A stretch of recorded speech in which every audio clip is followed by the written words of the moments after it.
आज हम करेंगे एंड ऑफ चैप्टर एक्सरसाइज 8 का क्वेश्चन नंबर 11।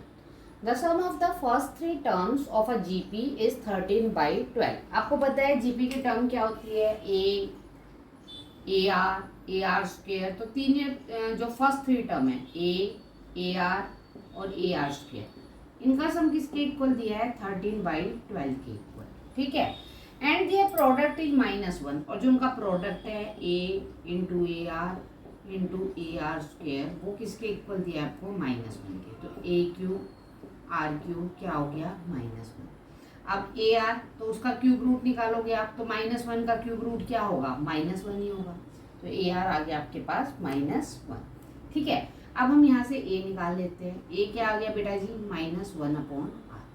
अब ए की वैल्यू यहाँ पर हम पुट कर देते हैं, तो -1/r प्लस माइनस ये सॉरी ए आर तो देखो आपके पास है -1, तो यहाँ पर हम -1 लिख लेते हैं। इसको भी दो पार्ट में डिवाइड कर देते हैं, ए आर इंटू आर, क्योंकि जो पावर होती है वो प्लस हो जाती है। 13/12, तो -1/r प्लस -1 प्लस फिर ए आर आ गया, तो आपके पास क्या आ गया, -1r और 13/12। -1/r, ये -1 उस साइड ले जाते हैं, प्लस -r/1 13/12। अब टू लेफ्ट टू राइट या राइट टू लेफ्ट जाते हैं तो साइन क्या हो जाते हैं, चेंज जाते हैं आपके। तो ये आ गया। अब देखिए हम क्या करते हैं, इसमें आपके पास आर एलसीएम ले लेते हैं, तो आपके पास क्या आ गया, -1 माइनस ठीक -r स्क्वायर इक्वल, यहाँ एलसीएम ले लो 12, 13 plus 12 -1 -r square upon r 25/12। Okay, अब क्या कर लेते हैं, क्रॉस मल्टीप्लाई कर लेते हैं। 12 उधर चला गया, -1 -r स्क्वायर और 25r, -12 plus 12r square 25r। अब आपके पास माइनस, बाहर 12 से मल्टीप्लाई करेंगे, अंदर माइनस है, तो सब ये क्या जाते हैं राइट हैंड साइड। तो 12r स्क्वायर प्लस 25r और प्लस 12 इक्वल 0। ठीक है, अब मिड टर्म स्प्लिटिंग कर लेते हैं। मल्टीप्लाई करेंगे कितना आना चाहिए, 144, प्लस माइनस करेंगे कितना आना चाहिए, 25। तो क्या होगा आपके पास 144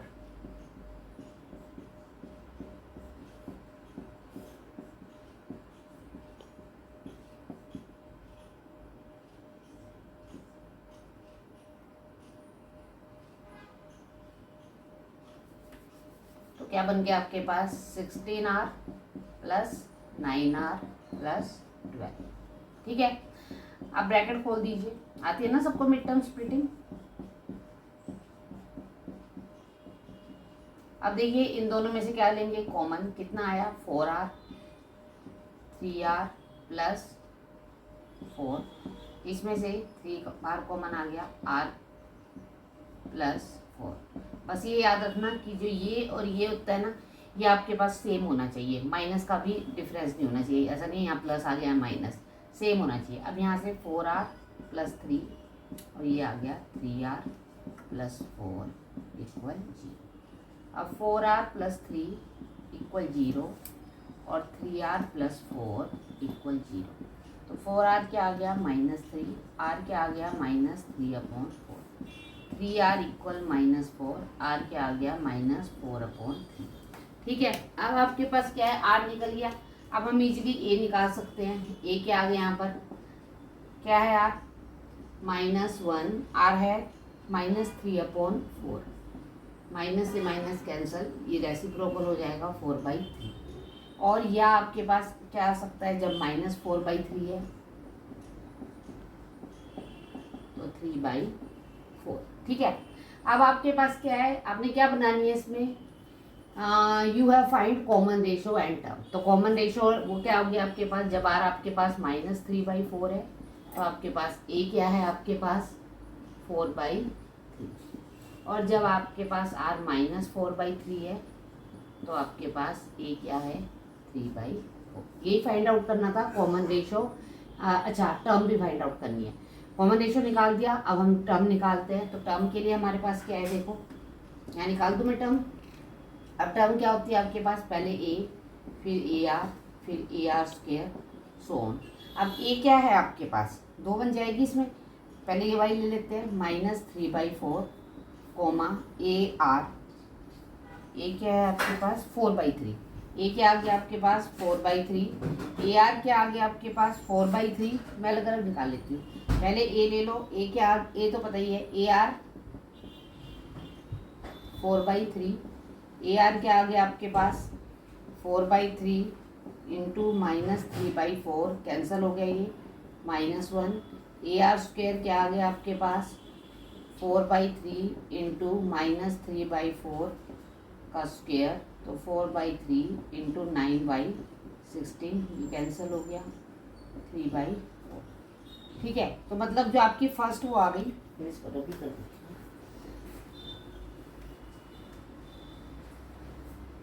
तो आपके पास जो पहली वाली सीरीज आ गई वो तो आपके पास क्या आ गई 4/3 कॉमा -1 कॉमा 3/4 सो। अब देखो सेकंड भी निकाल लो ऐसी, क्या क्या आ गया, ए क्या आ गया उसमें आपके पास 3/4, ए आर क्या आ गया आपके पास 3/4 इंटू -4/3, ये कैंसिल, -1, ए आर स्क्वायर क्या आ गया आपके पास, ए क्या है 3/4, ये क्या आ गया 4/, आर क्या है आपके पास 4/3, तो ए क्या आ गया आपके पास 3/4, फिर क्या आया -1, फिर क्या आ गया 4/3। तो इस तरह से आपको इसमें जीपी की कितनी टर्म्स मिल जाएगी, 2 टर्म्स मिल जाएगी। ओके,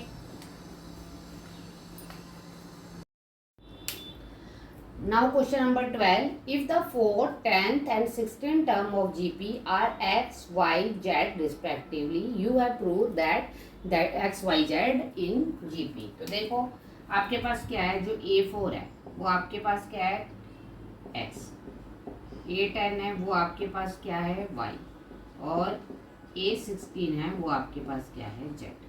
A4 का मतलब क्या होता है AR3, A10 का मतलब क्या होता है AR9, और A16 का मतलब क्या है AR15। पता है ना आपको कैसे, देखो मैं आपको बता भी देती हूँ। A4 क्या फॉर्मूला होता है AN का, ARn-1, यदि हमने 4 लिखा तो AR4-1 तो AR3। तो बस एक कम करना है, जैसे हमने AB में आपको बताया था वैसे ही। ठीक है, आगे समझ। अब आपके पास क्या है, क्या होता है आपके पास जब जीपी में होता है ना कि ये, तो आपके पास क्या होना चाहिए, उसका फॉर्मूला होता है कि y square equal X Z. Y square किसके इक्वल होता है, जो मिडिल टर्म है उसका जो स्क्वायर है वो किसके इक्वल होना चाहिए, प्रोडक्ट ऑफ फर्स्ट और थर्ड टर्म के। अब y क्या है आपके पास AR9 उसका स्क्वायर, x क्या है AR,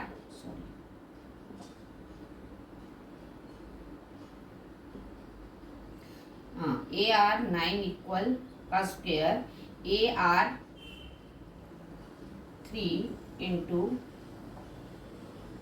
AR15। अब देखो जब हमारे पास होता है LMN तो पावर हम क्या करते हैं बेटू, मल्टीप्लाई, सीखा है ना आपने एक्सपोनेंट पे, तो MN। तो हमें ये भी यहाँ पर भी ऐसे ही करना है, A² R9 2 जा 18, और यहाँ भी बेस सेम होता है तो पावर क्या होती है प्लस। देखिए आपके पास लेफ्ट हैंड साइड किसके इक्वल आ गई, राइट हैंड के साइड के इक्वल, तो दोनों आपस में क्या है इक्वल। तो hence X Y Z are in GP, इसका मतलब ये किस में है जीपी में। ओके, यही प्रूव करना था।